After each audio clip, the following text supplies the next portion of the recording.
except I liked spending time with her. She made things seem like fun, and it was about time I had some of that again.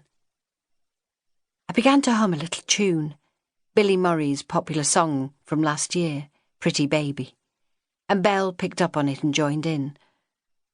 Ordinarily, I didn't like the song, although it was constantly in my head, but Belle kept getting the words wrong, which made me laugh, and then she started to change them deliberately just to make me laugh again. Soon we were singing quite loudly. She pausing to inhale more of that revolting smoke, me to swallow more of the delicious wine, and then she stubbed out the last of her gasper on the bottom of her shoe and stood up. "Let's dance!" So as the sun faded, and while we were supposed to be clearing the barn of last year's damp grain sacks, Belle and I held hands and danced. The wine was fizzing in my blood now, and I kept stumbling over my own feet, making Belle laugh harder. "You better sit down, Skittles," she said. The nickname cut through the pleasant haze, and I stopped dancing. "Why did you call me that?" "That's what Avie and the others call you, isn't it?"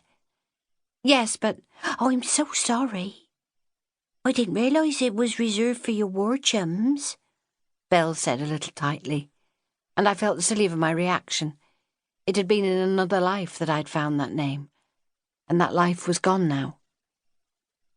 "It's all right," I said. "You can call me that too, as long as you don't call me Kitlington." The thought came out of nowhere and was accompanied by a real pang. I heard the name spoken in Archie Buchanan's soft, Scots-accented voice, and although I'd known that voice since I'd been a child, it had for at least 3 years now had the power to reach into my heart and warm me right through. "Come on," Belle said, her good humour returning as swiftly as ever. "I thought we were dancing." I hadn't planned on opening up, to her of all people, but she saw my face and led me back to the boxes where we'd been sitting before. The wood felt cold now, through the threadbare corduroy of my trousers, but it didn't matter. I picked up the wine again and took a long gulp. Belle still held my other hand, and she gave it a squeeze. "I understand," she said. "Your handsome captain's gone."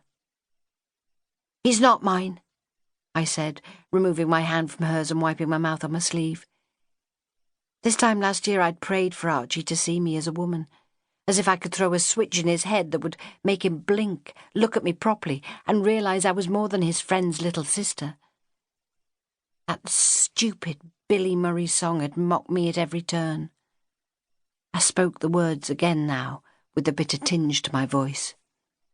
"You're just a baby to me. Your cunning little dimples and your baby stare, your baby talk and baby walk and curly hair." "Well, you do have curly hair," Belle pointed out.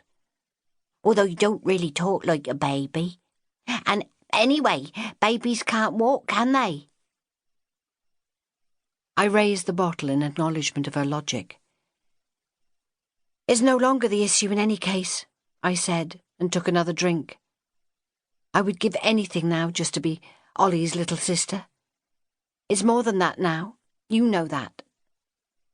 My voice sounded as if it came from a long way away. Another time, even. Belle nodded, her face solemn.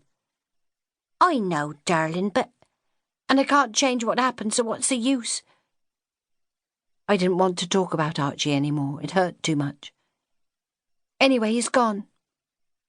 "Back to the war, the big hero," Belle said, and lit another cigarette. We sat quietly for a little while. I don't know what Belle was thinking about, but my mind was, as usual, on Archie and his marriage proposal. Archie had, on the last day of his last too short leave, taken me to one side and said what I had desperately longed for 3 years to hear him say. Feeling his big warm hands grasp mine as his feelings tumbled into the empty air between us, I realised I had no idea how I was going to respond, and when I at last opened my mouth, it was with utter dismay that I heard my own words, and knew them to be the truth. "I'm sorry, but no."